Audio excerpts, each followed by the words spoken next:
What concerns do you have about Vice President Harris's ability to beat Donald Trump if she were at the top of the ticket? Look, I wouldn't have picked Vice President Trump to be vice president, but I think she was not qualified to be president. So let's start there. Number one, the fact is that the consideration is that I think I'm the most qualified person to run for president. I beat him once, and I will beat him again. Secondly, the idea, I served in the Senate a long time. The idea that senators and congressmen running for office worry about the ticket is not unusual. And I might add, there are at least 5 presidents running or incumbent presidents who had lower numbers than I have now, later in the campaign. So there's a long way to go in this campaign. And so I'm just going to keep moving. And because, look, I got more work to do. We've got more work to finish. There's so much, we've made so much progress. Think about it. Think about where we are economically relative to the rest of the world. Name me a world leader who wouldn't want to trade places with our economy. We've created over 800,000 manufacturing jobs, 1.5 million, so things are moving. We got more to go. Working class people still need help. Corporate greed is still at large. Their prices, the corporate profits have doubled since the pandemic. They're coming down. And so I'm optimistic about where things are going. How can you say you'll be up for that next year, in 2 years, in 4 years, given the limits you've acknowledged that you have today? The limits I've acknowledged I have? There's been reporting that you've acknowledged that you need to go to bed earlier and your evening around 8. That's not true. Look, what I said was, instead of my every day starting at 7 and going to bed at midnight, it'd be smarter for me to pace myself a little more. And I said, for example, the 8, 7, 6 stuff, instead of starting a fundraiser at 9 o'clock, start at 8 o'clock. People get to go home by 10 o'clock. That's what I'm talking about. I'm not talking about, and if you looked at my schedule since I made that stupid mistake in the campaign, in the debate, I mean, my schedule has been full bore. I've done, where's Trump been? Riding around in his golf cart, filling out his scorecard before he hits the ball? I mean, look, he's done virtually nothing. And I have, I don't know how many, don't hold me to it, roughly 20 major events. Some with thousands of people showing up. And so I just think it's better. I always have an inclination, whether I was playing sports or doing politics, just to keep going, not stop. I just got to pace myself a little more. Pace myself. In the next debate, I'm not going to be traveling into 15 time zones a week before. Anyway, that's what it was about. That's what it was about. And by the way, even with that, I love my staff. But they add things all the time at the very end. I'm catching hell from my wife for that. Anyway. Officials here are saying off the record that your decline has become noticeable. Hasn't this now, frankly, become damaging for America's standing in the world? Thank you. Did you see any damage to our standing in my leading this conference? Have you seen a more successful conference?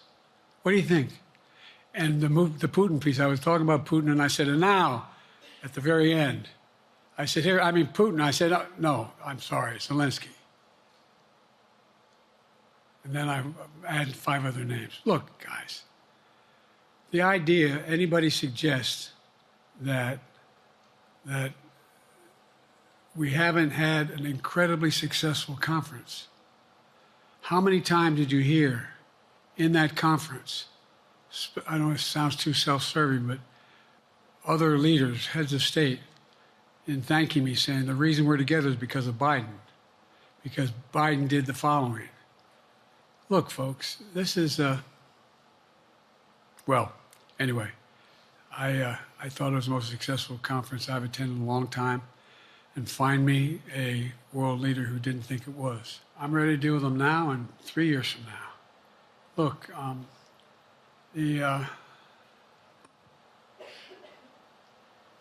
Like I said, I'm dealing with Xi right now and direct contact with him. I have no good reason to talk to Putin right now. There's not much that he is prepared to do in terms of accommodating any change in his behavior. But there isn't any world leader I'm not prepared to deal with. But I understand the generic point is Putin ready to talk? I'm not ready to talk to Putin unless Putin's ready to change his behavior. And the idea, look, Putin's got a problem.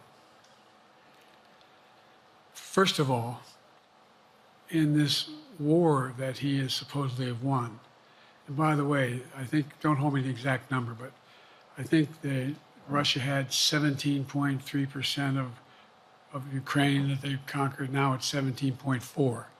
I mean, in terms of percentage of territory.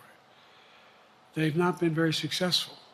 They've caused horrible damage, loss of life, but they've also lost over 350,000 troops, military, killed or wounded.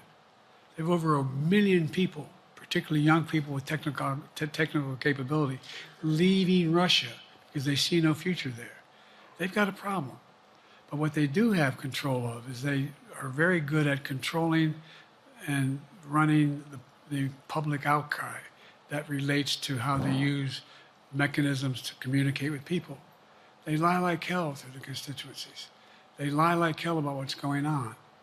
And so the idea that we're going to be able to fundamentally change Russia in the near term is not likely. But one thing for certain, if we allow Russia to succeed in Ukraine, they're not stopping in Ukraine. I recommend, I know you know this because you've written about it, read Putin's speech after they moved in, what it was all about in Kyiv.